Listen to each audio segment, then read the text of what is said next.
En las lejanas aguas del Océano Pacífico, la Tierra más cercana está a miles de kilómetros. Las profundidades superan los 4.000 metros. Dispersas por el fondo marino se encuentran estas peculiares y pequeñas rocas. Aquí hay miles de ellas y cubren un área mayor que la de la India. Este lugar se llama Clarion Clipperton. Los millones de rocas del fondo marino albergan las mayores reservas mundiales de manganeso, níquel, cobre y cobalto. Materiales que usamos a diario, teléfonos inteligentes, laptops. También se utilizan para construir motores de automóviles, aviones, redes eléctricas y estructuras de acero. Estos tesoros marinos pueden valer millones de dólares. Algunos de estos metales son más abundantes aquí que en todas las reservas terrestres juntas. Pero hay una trampa. Estos depósitos no pertenecen a nadie, ya que están lejos en aguas internacionales. Sin embargo, esto no ha impedido que docenas de estados reclamen y compitan por lo que podría convertirse en el nuevo petróleo del siglo XXI. Todos conocen Roma, la antigua capital de un gran imperio que se apoderaría de territorios que se extendían desde Gran Bretaña hasta Egipto. Aquí tenemos la llamada Vía Salaria. Fue aquí donde comenzó el auge de Roma. En el mundo antiguo, la sal era un recurso estratégico para la supervivencia. Al fin y al cabo, era prácticamente la única forma de conservar y almacenar alimentos en aquella época. Así, los romanos comenzaron a controlar el suministro de sal desde la desembocadura del río Tíber. Esta era la antigua Ostia, donde se extraía esta sal. Desde aquí, las rutas comerciales se extendían hacia el mar Adriático, pasando por Roma. La sal se convirtió en una fuente de ingresos gracias a los impuestos.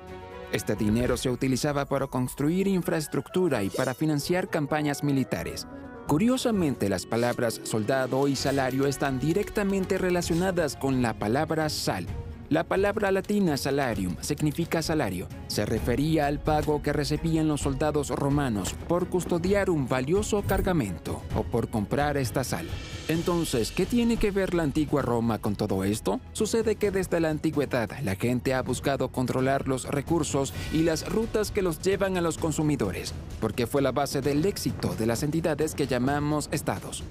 La sal ayudó a Roma a convertirse en un imperio. El oro impulsó a España al poder antes de provocar su caída. El azúcar y el tabaco transformaron el mapa de las dos Américas. La búsqueda de carbón para reemplazar la madera desencadenó la Revolución Industrial Británica. El petróleo impulsó a Estados Unidos y convirtió a Oriente Medio en el centro mundial de riqueza y guerra.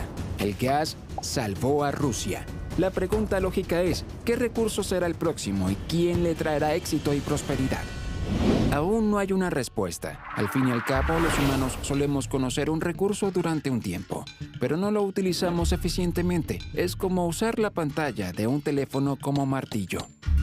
Por ejemplo, los nativos de Norteamérica usaban aceite para lubricar sus embarcaciones y evitar fugas, o el uranio radiactivo, que hoy en día alimenta las armas nucleares y centrales eléctricas.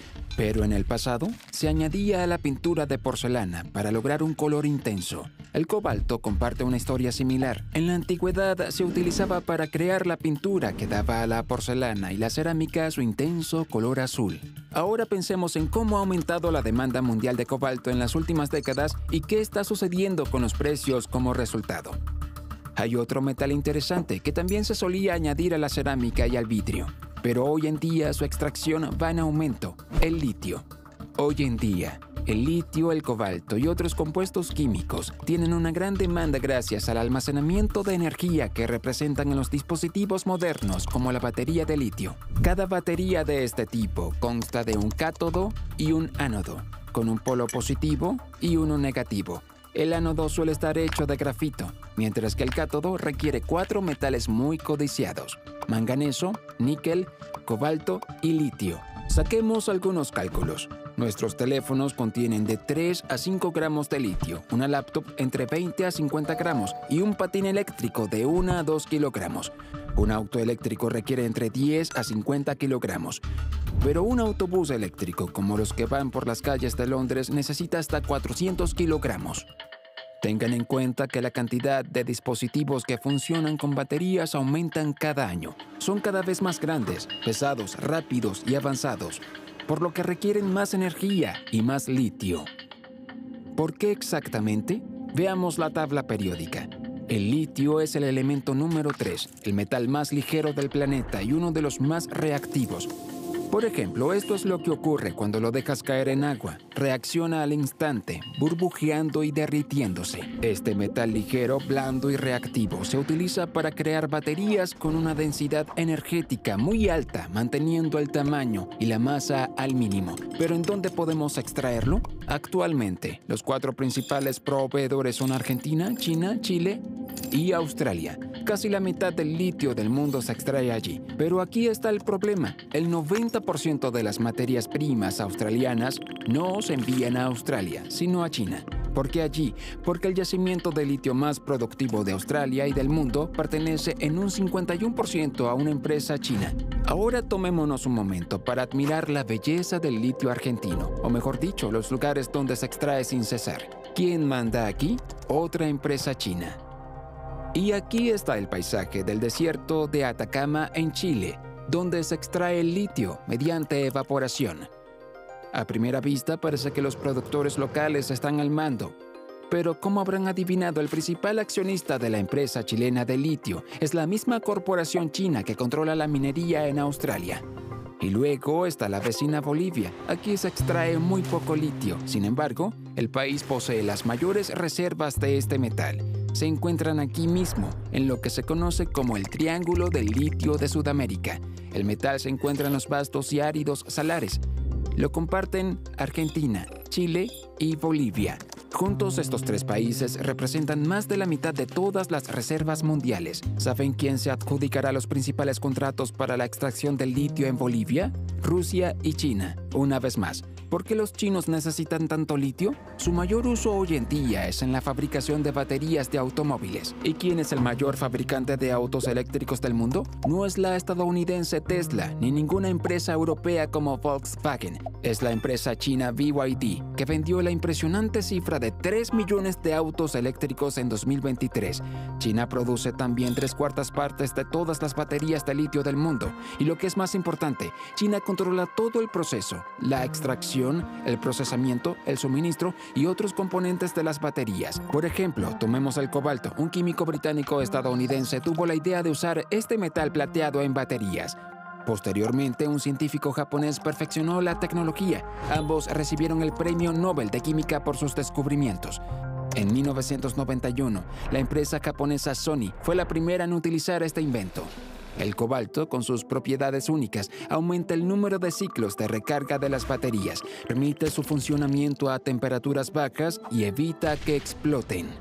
Hoy en día, casi el 70% del cobalto mundial, utilizado en los dispositivos más limpios, ecológicos y avanzados, se extrae en condiciones extremas en la República Democrática del Congo. Y una vez más, los principales inversores y compradores de este metal estratégico africano son las mismas empresas chinas. Ahora hablemos del níquel. El 75% de esta materia prima, sin importar dónde se extraiga, termina en un país, China. ¿Manganeso? Una vez más, los chinos son los principales compradores de mineral de manganeso. Y la última pieza del rompecabezas, el grafito. ¿Quién lo produce y cuándo se produce en todo el mundo? Pueden verlo aquí y sacar sus propias conclusiones. En resumen, China está construyendo activamente un monopolio global para extraer o controlar los recursos necesarios para las baterías. Luego, con todo listo, las produce exclusivamente dentro de sus fronteras. ¿Cómo pudieron lograrlo? Pensaron en su propia seguridad energética a tiempo. En 1959, al norte de China, se descubre el yacimiento petrolífero más grande del país en Daqing, que significa gran celebración. En aquel entonces, China era un país agrario y este descubrimiento petrolero significó autosuficiencia y evitar la dependencia de la Unión Soviética. Para entonces, Mao ya se había distanciado de Khrushchev. El petróleo recién descubierto incluso fue suficiente para que China le vendiera a Japón, que experimentaba un auge industrial, económico y automotriz. Pero a finales de la década de los 80, China comenzó a reformarse y a prosperar. Las nuevas ciudades en crecimiento demandaban cada vez más energía y con ella más petróleo. En 1993 ocurrió un acontecimiento histórico que moldeó no solo el futuro de China, sino la economía mundial. China comenzó a comprar petróleo extranjero a gran escala, ya que sus propias reservas ya no eran suficientes y se convirtió en uno de los mayores importadores de petróleo del mundo. Observen con qué rapidez aumenta esta dependencia. 1995, el petróleo todavía era un gasto mínimo para China, menos del 2%, que serían 2.27 mil millones de dólares. 10 años después, China gasta casi 42 mil millones de dólares en petróleo, lo que representa el 8% de sus importaciones. 2015. Los envíos de petróleo a China alcanzan los 120 mil millones de dólares. 2021, 208 mil millones de dólares. Y la cifra sigue creciendo. ¿Qué tiene esto que ver con las baterías de litio de la fabricación nacional? Es una de las formas estratégicas para reducir la dependencia de los proveedores de petróleo. ¿Quién necesita más petróleo hoy en día? Durante muchos años, Estados Unidos fue el principal comprador. Ahora, China lo supera, con India acercándose, pero cabe destacar que el consumo chino va en aumento. Hoy en día son los chinos quienes más compran petróleo del extranjero. Dicho esto, Estados Unidos sigue siendo el mayor consumidor de petróleo del mundo, ya que es el mayor productor del planeta. Esto significa que depende mucho menos de las importaciones que China. Hay otro factor importante a considerar. Estados Unidos es el país más dependiente del automóvil del mundo. La vida sin vehículos es casi imposible allí, y el ferrocarril se utiliza principalmente para el transporte de carga. Imaginen esto. Son China, se dan cuenta de que cada año su economía requerirá más energía y a su vez habrá que comprar o extraer más carbón, petróleo y gas. Tienen una población de 1.500 mil millones de habitantes y sus ciudades crecen rápidamente. En estas ciudades la gente necesitará autos y también tendrán que garantizar la movilidad entre ciudades. Pero al mismo tiempo existe un serio competidor geopolítico. Este competidor necesita mucho petróleo, lo produce internamente, puede influir en los precios e incluso utiliza la fuerza militar en regiones donde se extrae. En resumen, tienen poco de este recurso, lo necesitan y alguien más tiene el poder de cortarles el suministro. ¿Dónde se encuentran la mayoría de los vendedores de petróleo? En el Golfo Pérsico. Y la ruta más común para llevar ese petróleo a China es a través del Estrecho de Malaca y el Mar de China Meridional. Pero hay una amenaza: los Estados Unidos de América, con sus bases militares y su armada. ¿Por qué? Porque en caso de un conflicto en torno a Taiwán, por ejemplo, si China recurre a la fuerza, Estados Unidos y sus aliados podrían bloquear el flujo de petróleo de Oriente Medio hacia China. Y el 75% de las necesidades de China provienen del extranjero. ¿Qué harían? Primero, evitar conflictos con cualquiera de antemano. Segundo, buscar alternativas al petróleo y todo lo que conlleva. En lugar de depender de autos de gasolina de fabricación extranjera, invierten en aprender, diseñar y fabricar los suyos y eventualmente hacer la transición a eléctricos. Además, con una población tan alta, no se puede seguir el modelo estadounidense, donde cada familia tiene un auto y todo el país tiene autopistas. En cambio, se puede invertir en trenes eléctricos de alta velocidad para conectar ciudades. Puede que tarden 100 años en completarse, pero no dependen del petróleo, como los autos y los aviones. Y dentro de las ciudades de China harán todo lo posible para alentar a la gente a cambiar a automóviles, bicicletas y patines eléctricos. Y en tercer lugar, deben convertirse en un líder de energías renovables. A pesar de ser un importante contaminante debido a su fuerte dependencia del carbón, China ha sido la primera en sufrir sus efectos. Por ello, en los últimos 20 años se ha convertido en el mayor generador de energía solar del mundo. Y lo que es más importante, China produce actualmente alrededor del 80% de los paneles solares del mundo. En cuanto a los sustratos y las tecnologías solares, la participación de China es casi del 95%. Hace poco eliminaron a casi todos los fabricantes europeos gracias a programas gubernamentales. A las empresas chinas dedicadas a esto se les ofrecieron préstamos, subsidios y terreno. Por ejemplo, en 2009, la Unión Europea introdujo su famosa directiva sobre fuentes de energía renovables. En aquel momento, preveían que el petróleo se mantendría por debajo de los $100 por barril. Así que pensaron en cambiar a turbinas eólicas y paneles solares de forma masiva. Gran idea, pensaron en China. Ganaremos dinero y empezaron a aumentar la producción. Para 2018 su rendimiento se había quintuplicado. Los fabricantes chinos superaron rápidamente a los japoneses, alemanes y estadounidenses. Pero la demanda y la rentabilidad resultaron ser menores de lo previsto, lo que provocó el desplome de los precios. Entonces, ¿qué harían? Durante 2 años, el Banco de Desarrollo de China otorgó $47 mil millones en préstamos a fabricantes nacionales para mantenerlos a flote. También lanzaron programas de apoyo para garantizar que estos paneles solares pudieran venderse dentro de China. Al mismo tiempo, nadie está cerrando las centrales eléctricas. Y de nuevo prestan atención de dónde proviene la electricidad de este país. El mismo carbón que se considera sucio e indeseable en Europa sigue siendo la principal fuente de energía en China. Los químicos e ingenieros locales mejoran constantemente las tecnologías de purificación. Y de cara al futuro, ya se planean nuevas fuentes de energía. Vean este gráfico. Para finales de 2023 en China se generará más electricidad a partir de energía eólica que de carbón. ¿No es la prueba de que apostaron bien? Sí. Mientras tanto, Siemens reporta pérdidas de $5 mil millones en su negocio de energía eólica y prevé pérdidas adicionales de $2 mil millones en 2024. Además, la Unión Europea está experimentando una caída récord del consumo de electricidad debido al alza de los precios. Como resultado, muchas empresas están perdiendo rentabilidad. Pero volvamos a China, donde la generación de electricidad y el consumo de carbón, petróleo y gas sigue creciendo cada año. Todos estos miles de millones de dólares gastados en paneles solares y autos eléctricos son una cifra ínfima en escala total. Pero el resultado es que China está liderando el futuro en términos de tecnología. El precio promedio de un Tesla hoy en día está alrededor de los $45,000. Sin embargo, los modelos del BYD cuestan la mitad de precio, solo $22,500. El Tesla más económico en los Estados Unidos cuesta $39,000, mientras que el BYD más asequible en China cuesta solo $12,000. Tomemos otro ejemplo. En 1984, el fabricante alemán de automóviles Volkswagen se convirtió en la primera empresa extranjera en abrir una planta de producción de autos en China. Firmaron un acuerdo histórico con la presencia del canciller alemán del momento, Helmut Kohl. El negocio marcha tan bien que para 2020, de los 9 millones de autos que Volkswagen vende a nivel mundial, el 39% se vende en China. Es una cuota impresionante, pero una dependencia peligrosa. Ahora que China y la propia Europa están haciendo la transición a los autos eléctricos, incluso un gigante como Volkswagen tiene dificultades para mantenerse al día con la competencia. La marca pierde clientes en China y tuvieron que bajar los precios.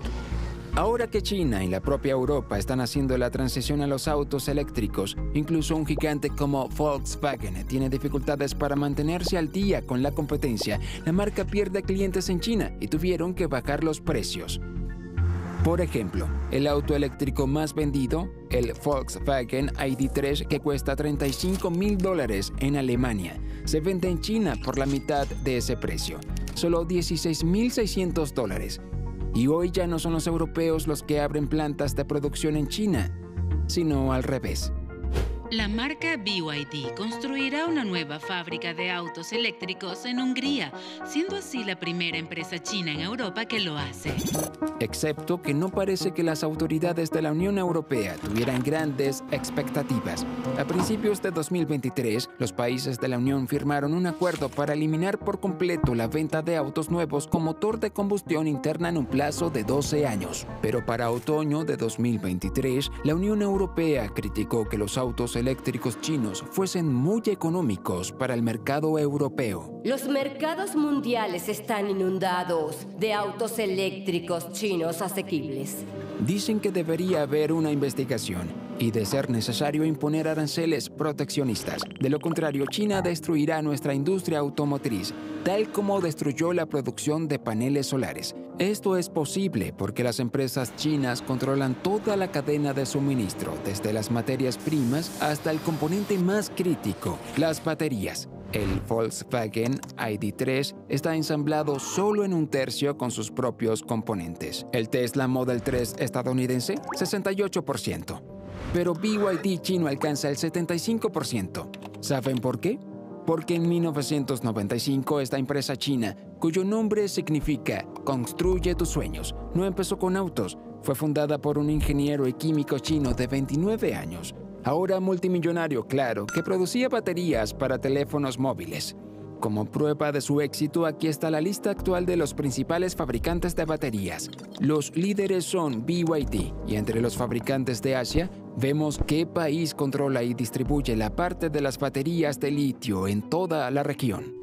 Parece que el principio de Lenin prevalece en la batalla por los recursos. Los capitalistas nos venderán la cuerda con las que nos colgaremos. Hace una década, los expertos en tecnología le apostaron a la energía renovable para reemplazar el petróleo, al gas y a la energía nuclear. ¿Qué obtuvieron a cambio? Monopolios chinos, porque ahora controlan los recursos, el conocimiento crítico, la tecnología y las ventas. ¿Y qué sucede cuando faltan piezas del rompecabezas, como el poder de controlar los recursos? Tenemos un ejemplo en la historia de la República Democrática del Congo.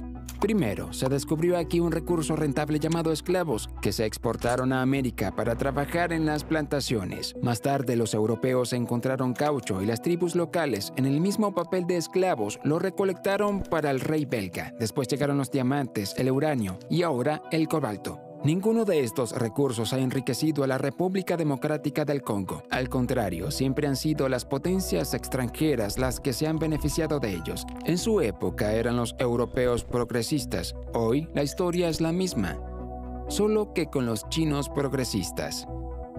Estoy seguro de que algo similar ocurrirá en lugares pristinos como Clarion Clipperton. ¿Recuerdan cuando mencioné los depósitos submarinos en el fondo del Océano Pacífico? Nadie explota esos recursos en este instante, principalmente porque es demasiado remoto y costoso. En el Congo hay millones de trabajadores dispuestos a transportar cobalto a mano, y por ahora es más económico que aspirar al fondo marino a 4 kilómetros de profundidad. Además, la demanda mundial de cobalto aún es manejable.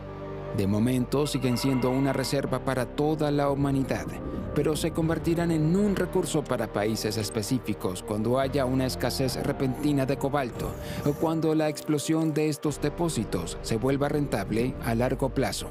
Por eso, los países están analizando las aguas a través de la Autoridad Internacional de los Fondos Marinos. Esta es la organización que regula todo el lecho marino internacional, que abarca más de la mitad de los océanos del mundo. Hasta la fecha, 168 países han firmado acuerdos con la ISA, y para quienes no hayan firmado, quizás estas leyes no les sean aplicables. Sin embargo, obtener un permiso para la exploración y producción en aguas profundas requiere mucho esfuerzo. Por ejemplo, una empresa de un país grande y desarrollado como Canadá debe asociarse con patrocinadores de un país pequeño y en desarrollo como Nauru y presentar una solicitud a la ISA.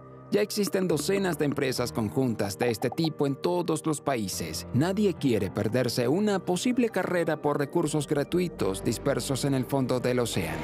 Sin importar tus creencias políticas, quién sea tu presidente o el clima que haga afuera, siempre quieres refrescarte cuando hace calor, abrigarte cuando hace frío, comer varias veces al día, tener agua corriente y usar tu televisor, computadora y teléfono. Todo esto requiere energía y para producirla, transmitirla o usarla, dependemos de los recursos naturales, recursos por los que la humanidad ha luchado a lo largo de la historia. No le crean a nadie que diga esos días ya pasaron. Por el contrario, estamos al borde de un cambio radical. Las poblaciones del sur de Asia y África están creciendo de forma impresionante y necesitarán más energía y tecnología. En consecuencia, nos encontraremos con enfrentamientos y guerras entre quienes tienen recursos y tecnologías y quienes los consumen. Y sí, cualquiera que sea el nuevo petróleo que aparezca en el siglo XXI, el petróleo del pasado no desaparecerá de la noche a la mañana y seguirá siendo objeto de disputa.